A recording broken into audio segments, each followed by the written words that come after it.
Media partners know and understand these things take a lot of time. So we'll start from kind of the beginning and what we do know right now. The initial call for service came in at 9:29 a.m. to 310 Richardson Way, which is this property right behind me.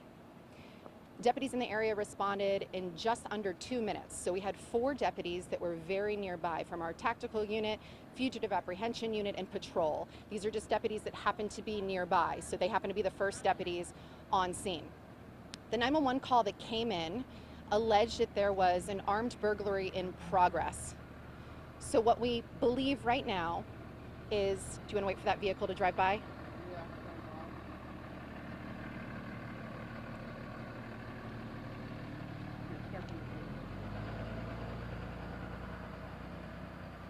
So we're going to start that over. The 911 call was received at 9:29 a.m. and what was reported was an armed burglary in progress. What we believe is the homeowner was the 911 caller. Now, it's hard to tell from here, but there's a property and then right behind it, there's an additional parcel or part to that property, which is like an efficiency apartment, but it's all part of one property. The complainant, who is the homeowner, was in the efficiency apartment and he was sleeping. Okay, this is what we are being told. He was sleeping at the time that the suspect entered into this efficiency apartment that's quite small, and the suspect brandished a machete. Okay, I saw a photo of the machete. It is longer than my forearm. Okay, so this is a very, very large machete. The suspect comes into the home, into the efficiency apartment with a machete, and he begins sharpening it with a baseball bat. So at this point, the suspect has 2 weapons in his hands. The complainant, the homeowner, dials 911 and then flees from the residence. As I mentioned, deputies get here within about 2 minutes. The suspect is still inside the efficiency apartment. At that point, all of our deputies make entrance into that apartment. The suspect advances towards our deputies with that machete, okay? What I can tell you is one of my deputies was struck with the machete on his hand. I saw a photo of the injuries. He's currently at the hospital and he's being seen by a hand surgeon. He's getting ready to go into surgery. I pray to God he doesn't lose his fingers or his hand.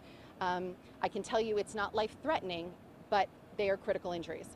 So as that machete makes contact with that deputy, 2 of our responding deputies fire their weapons. Okay, they fire their weapons, the suspect falls to the ground, and as is standard in most of these situations, my deputies immediately begin rendering aid to that suspect on the ground. Rescue is called, CPR is attempted. Unfortunately, the suspect perished. At this point, we still have not identified who this suspect is. I can tell you we believe he is a white male. Based on kind of the photos and the evidence we have right there, that's all I know. What I also know is that my deputy is undergoing surgery right now, and we just pray to God he's going to be okay. The other 2 deputies who responded appear uninjured. As is standard in officer-involved shootings, we will interview them. They've been taken back to headquarters. We will interview them over the next few days to kind of put all the pieces together, but we wanted to do our best to paint this picture for you. I also feel pretty confident, based on initial investigation, that the complainant, the homeowner, does not know this suspect. So they have no prior relationship. We're still working to get witness statements, but I don't think that they know one another. So I don't know the elements that led up to this. I don't really have any more specifics. Any day that our deputies have to fire their weapon is not a good day. It's not a good day at all. So we're grateful for the community that has already offered their prayers for our deputies. Thank God, like I said, they are okay. One is going to be in surgery. And unfortunately, this was just a bad ending to a really bad situation. With that, I'll take any questions to the best of my ability. I'll try to answer. As I understand it, the homeowner is okay. He actually fled from the residence after he dialed 911. What can you tell us about the suspect? I know you can't know much now, but what can you tell us? Has there reports in this area, prowlers or anything like that? Yeah, so I don't want to speculate, but detectives right now around me are talking to neighbors and other witnesses, and we're getting statements, and some statements early on have indicated that people have seen this guy in the neighborhood, but that is all I know. Can you talk about that little apartment again? I think I got a little confused when that truck went by. Now, was the homeowner in that apartment or was he in the basement? Yeah, based on the 911 call, the homeowner reported he was sleeping in that efficiency apartment. Now, I don't want to speculate, but I see on the main property there's some work being done. So I'm not sure. He may have been staying in that efficiency apartment because he was sleeping in there. Detectives told me that they walked in there, and it's an efficiency apartment. There's a little kitchen, there's a bed, etc. That homeowner reported that he was sleeping when the suspect came in there. That's what I know right now. And these weapons, do we know that he comes to this property with those weapons, or is it something that he did get off? That's a fair question. I don't know the answer to it. I know that, again, when I saw this photo of the machete, it is massive. It's not a small knife. It's not a pocket knife. This is a machete. It's got to be this big.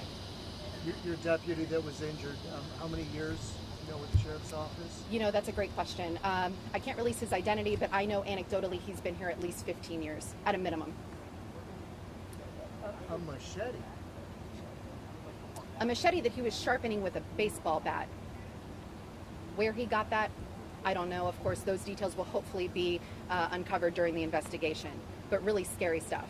And how is the homeowner now? Where is he at? Is he talking to deputies? He will go through an interview process. To be honest, though, I don't know where he is right now.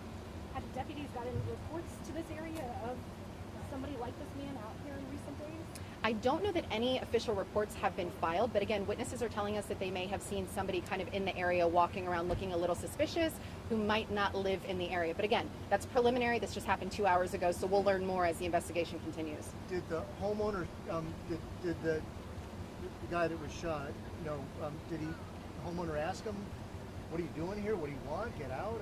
I don't know the answer to that either. And go over the initial call, what came into 911? What was it? So the initial call is for an armed burglary in progress. Now, I haven't heard the audio on the 911 call yet. I imagine I'll hear it here in the next few hours. But based on what detectives are telling me, the complainant, who is the homeowner who called 911, was sleeping, and he woke up to the suspect sharpening a massive machete with a baseball bat right next to him. And now understand, too, what detectives are telling me is the proximity is very tight. This is an efficiency apartment. There isn't a lot of space. It's not a single-family home. It's a small kind of extension of the main home. It's very tight in there. So as I understand it, 4 deputies went in there, and this subject comes right at them with a machete. And I've got a deputy who I won't go into details on his injuries, but he's in rough shape right now. He really is. I talked to a woman who I think lives in the house right there, and she said, just from what she said, yeah, there was a strange guy walking around the neighborhood with a baseball bat, and she called, and so one of your deputies was already on scene talking to her. Is that? Did she indicate that happened today? Yeah, and then they walked her home, and then the guy with the bat proceeded to walk over to the property where the whole thing ensued. Certainly possible. I can't speculate. What I can do is look at our 911 call log and find out what may have led up to this. That's something that I have not explored yet myself as the spokeswoman, but I'm sure that's something we're looking at. If this guy doesn't belong here, in what we're hearing, he didn't belong here. So the initial deputy that entered, he waited for backup before he went in, or? 4 deputies all simultaneously responded to the scene and made entrance into the apartment. Now, how was the homeowner able to escape if he was over him with the bat and the machete? Like, did he just run out? Do we know what the homeowner was saying about his intentions? Do we have any idea behind that yet? No, and I think once we listen to that audio from the 911 call, we might glean more information. Detectives are just here kind of looking at everything to see, again, the proximity. Where is the bed? Where did the suspect enter? Where did the suspect make contact? I don't know any of that information just yet, but I bet the 911 call will help us in our investigation. I know it'll take some time before the suspect's name is probably released, but do we know anything about his background yet? Nothing, and that was one of the questions I asked. Is this guy, does he live around here? What's his criminal history? Have we dealt with him before? We don't know, because unfortunately he's still here, but we have not positively ID'd him yet. Anything else?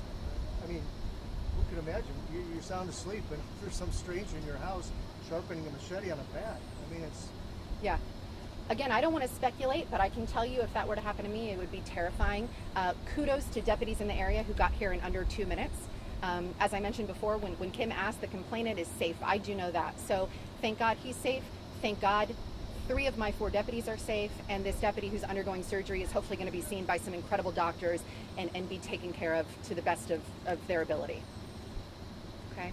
Thank you. Thank you. Sure.